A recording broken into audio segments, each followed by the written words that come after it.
Welcome to Watch Mojo, and today we'll be counting down our picks for the top 10 botched console launches. Introducing Call of Duty multiplayer for PlayStation Vita. Where you are now. Sega Saturn. Play your games in the 21st century and leave the rest of the world behind. For this list, we're looking at the worst console launches in video game history. This doesn't always mean the consoles themselves were failures, just that their launches were handled poorly. Let us know in the comments which ones made you choose to save your money. Now, hopefully we don't screw up this top 10 like these consoles did. Prepare to get disappointed. Here we go. Number 10. PlayStation 3.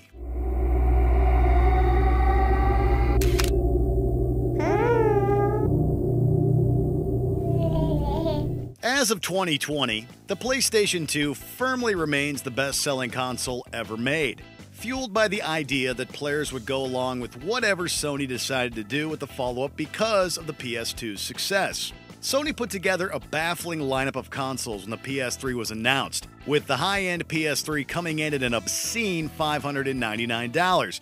$499 US dollars and 549 Canadian dollars. It was no wonder Sony faced a lot of backlash. Adjusted for inflation, that's almost double the cost of the digital-only PS5. Luckily, they actually listened to people and cut the price, though they did have to strip the PS3 of popular features like backward compatibility to accomplish this. We will make PlayStation 3 available via a two-configuration plan. One with a 60GB hard drive disk and the other with a 20GB hard drive. Number 9. Xbox One.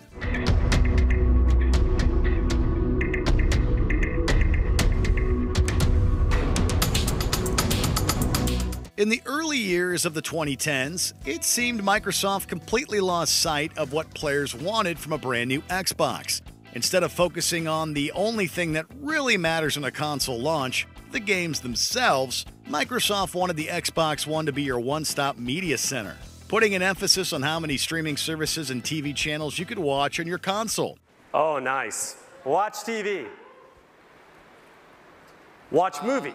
Even worse was the fact that Xbox One was initially supposed to be constantly connected to the internet and wasn't going to be able to play used games. These features were thankfully dropped, but the Xbox One never gained back the ground it lost to the PS4.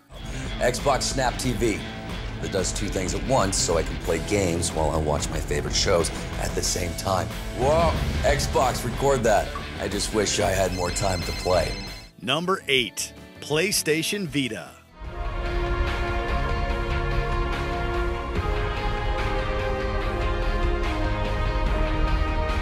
The PSP was a smash hit, building a decent audience in a handheld market previously dominated by Nintendo. But by the time the PS Vita launched in 2012, the landscape had changed. Smartphones were more powerful and more widely available than they were when the PSP came out, meaning that there was no longer a market for what the Vita had to offer. And unlike the 3DS, the Vita just didn't have the support or games needed to carry it. Introducing Call of Duty multiplayer for PlayStation Vita. There are quite a few great games, but it was clear Sony didn't quite know what the Vita should be. If you bought one at the launch, it's probably been gathering dust ever since.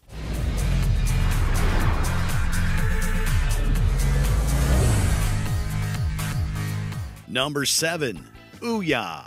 With over 600 games, free to try, there's something for everyone. An incredibly ambitious device, the Ouya was funded entirely by a Kickstarter campaign that received $8.5 million from willing backers. This tiny cuboid console ran Android games on your TV, but despite a lot of excitement around it pre-launch, it just never took off. We're not going to bow down to other people's conventions of how things have to be done. We're going to do it our way. Ouya, it's just like, you got your APK, you're ready to go. So few people actually bought the console that just 2 years later, the entire company was sold to Razer, and eventually the entire platform was shut down. Though it did have some fun games in among the shovelware, the console was dead on arrival. But at least its low price meant you didn't feel too ripped off. 500 games and counting. Always free to try.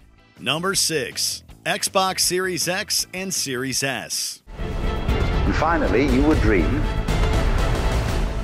where you are now.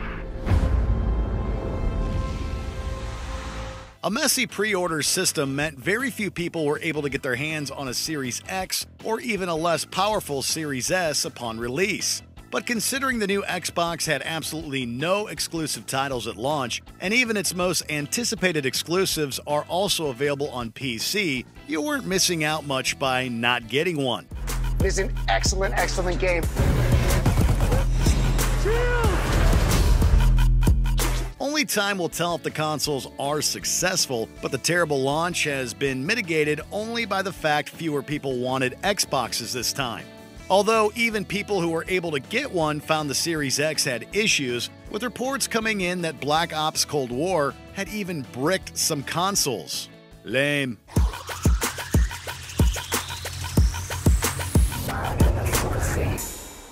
Number 5.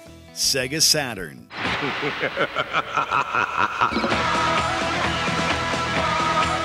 The Saturn had a pretty solid launch in Japan, but things went wrong for Sega when it came to the North American release. Rather than stick to the release date they originally intended, they decided to announce at the very first E3 in 1995 that the Saturn was coming out in a matter of days, much to the frustration of the retailers who had to sell it. And leave the rest of the world behind. They did this to try to get an edge over the PS1 by releasing the Saturn sooner. But unfortunately for them, the Saturn's launch price was $100 higher than Sony's, and the PS1 outsold them anyway. The PlayStation became one of the best-selling game consoles of all time. Number 4. PlayStation 5.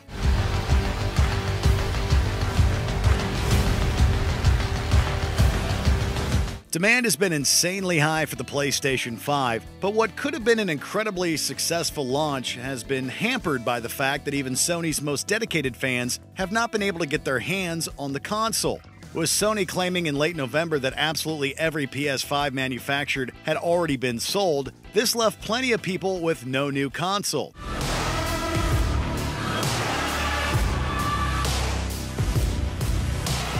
And with must-play exclusives like Demon's Souls, this has hit particularly hard. But perhaps worse than anything Sony itself has done is the scalpers, buying up PS5 stock and selling it on for extremely inflated prices. Some have been even selling pictures of PS5s for thousands of dollars.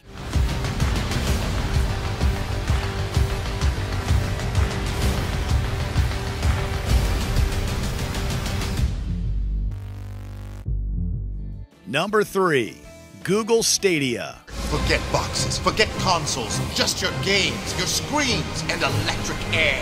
And this electric air is Stadia. Designed to stream games from Google's servers, Stadia was supposed to be a way into gaming if you couldn't afford a PC or home console.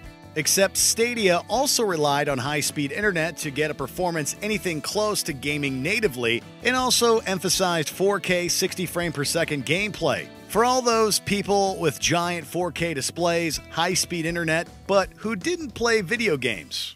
So Stadia's the pencil! Technically, this is Stadia. Stadia's streaming pipeline leverages decades of Google research. Is that a dog? The market for Stadia just didn't exist, and on top of that, you didn't get access to AAA releases for the price of a subscription. You had to buy them as well, often for full price despite the fact games like Shadow of the Tomb Raider had been out for ages already. Unthink the things you think are things. Free your mind at the one place for all the ways we play. Number 2. Atari Jaguar. Through this special TV offer, you also get a free second controller, so you can go one-on-one with a friend. Atari today is a shadow of its former self. Once a giant in the games industry, Atari eventually stopped making consoles, and the final nail in the coffin was the Jaguar. There was a lot of potential in the console itself, but its baffling controller meant that playing any game on it was a struggle. In an effort to rescue the Jaguar, Atari released the CD add-on in 1995, but both the original console and the CD were discontinued in 1996. Despite coming in at a lower price than its competitors, there just weren't any games for the Jaguar that anybody wanted to play. And to be honest, there weren't any games people didn't want to play either. 3D graphics, powerful 64-bit. That was so real. Before we continue, be sure to subscribe to our channel and ring the bell to get notified about our latest videos. You have the option to be notified for occasional videos or all of them. If you're on your phone, make sure to go into your settings and switch on notifications. Number 1. Virtual Boy. Virtual Boy presents more challenges inside the third dimension. Mario Tennis, Tunnel Boxer, Red Alarm, Galactic Pinball. Virtual Boy, a 3D game for a 3D world. Even today, there are a few VR games good enough to convince people to pick up a costly VR headset. Awesome as Half-Life Alyx is. But though VR is expensive now, at least it works. In the 90s, this wasn't the case. The technology for VR just wasn't there yet when Nintendo released the Virtual Boy. It's Wario Land, a 3D game for a 3D world. Wait till they get a load of me! It was expensive, had almost no games, was extremely uncomfortable to wear, and worst of all, every single game was in black and red. It's a surefire way to do permanent damage to your eyes. And with no reason to buy it, except for the gimmick, nobody did. Virtual Boy. See it now in 3D. In the mood for more awesome gaming content? Be sure to check out this video here on Mojo Plays. And don't forget to subscribe and ring the bell to be notified about our latest videos.